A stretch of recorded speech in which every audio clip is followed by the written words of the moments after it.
Wife हूँ, कल उनकी बेल हुई है और आज इनको जेल में मेरे 9:30 बजे बात हुई है। आगरा के एक बहुचर्चित केस में आज बड़ा अपडेट हुआ है।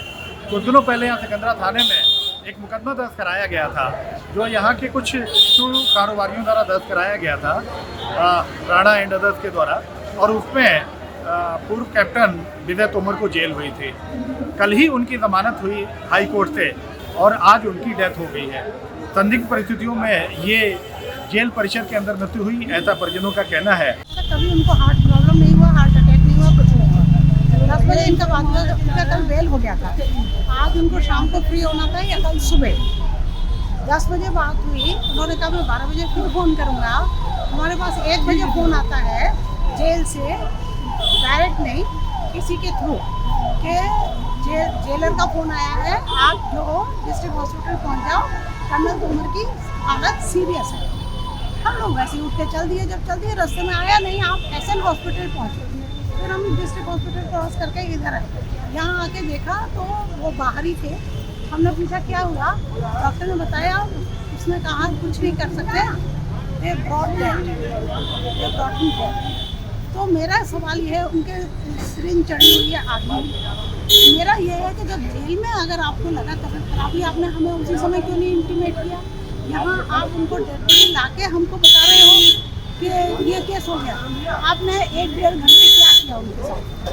मुझे फाउल प्ले था। लेफ्टिनेंट कर्नल विजय तोमर रिटायरमेंट के बाद अपने को कोशिश करी थी, बेटी डाली थी उन्होंने, और अभी काम बहुत अच्छा चल रहा था इनका, जो है बाहर की ट्रेडिंग करते थे।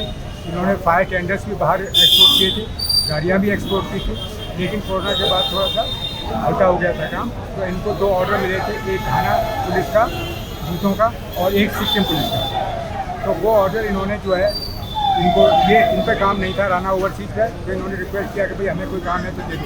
तो इन्होंने कहा कि भाई तुम बना लो इसको, मेरा जो भी प्रॉफिट है दे देंगे। तो वो इन्होंने जूते बनाए तो दोनों जगह से जूते वो रिजेक्ट हो गए, जो है इफेक्टिव थे। तो उसको लेकर के उनका पूरा पेमेंट नहीं आया। जितना पेमेंट आया था सब कर दिया था, जो नहीं आया था उसको थोड़ा सा रुका हुआ था, क्योंकि इन्होंने दूसरा केस, एक सिविल केस भी कर दिया था। तो वो सिविल केस चूँकि पेंडिंग था, इसलिए पैसा उसमें कोई नहीं हुआ।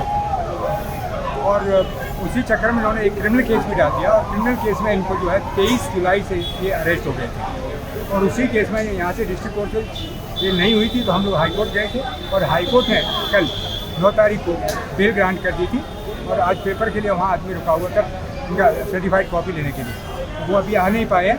और इससे पहले आज हमको जो है करीब 2 बजे के करीब उनकी वाइफ को जो है फ़ोन आया जेलर मंगेश सिंह कि साहब आपके हस्बैंड की तबीयत बहुत ख़राब है और हम उनको एसएन शिफ्ट कर रहे हैं। तो हम लोग तुरंत उन्होंने मुझे बुला लिया, मैं भी उनके घर के नज़दीक ही रहता हूँ। और तो मेरी वाइफ भी आ गई, हम तीनों वहाँ से यहाँ एसएन में आए। एसएन में हमने देखा कि उनकी डेड बॉडी एकदम नंगी बाहर पड़ी हुई है, गेट के पास ही जो है। तो हमने डॉक्टर्स को बुलाया। डॉक्टर ने कहा ये क्या बात है, भी अटेंड क्यों नहीं कर रहे, क्या हुआ क्या इनको? तो डॉक्टर्स ने बताया सर वो जेल से लाए, इनको ब्रॉड डेथ लाए, इसलिए हम इसमें कुछ भी नहीं कर रहे हैं। अब जो भी है कार्रवाई पुलिस के आने के बाद होगी, पुलिस कार्रवाई करेगी, तब कुछ होगा, मतलब पोस्टमार्टम होना या जो भी होना। हमारी कार्रवाई इसमें अब कोई नहीं है। इसमें जो है सुबह उनकी वाइफ ने सुबह 10 बजे उनसे बात करी थी, एकदम बहुत अच्छे थे, कोई प्रॉब्लम नहीं थी उनको, जो है ना उन्होंने कोई कंप्लेंट की है मुझे, कोई किसी भी किस्म की प्रॉब्लम नहीं। और कल बेल हो जाने के बाद वो हेल एंड हार्टी एक बढ़िया थे स्वास्थ्य में। लेकिन ये चूँकि राना ओवरसीज जो है इसको एक एंजियंस के तौर पे उनके पीछे पड़ा हुआ था, वहाँ तक जेल अपोज करने के लिए हाई कोर्ट में भी पहुँचा वो।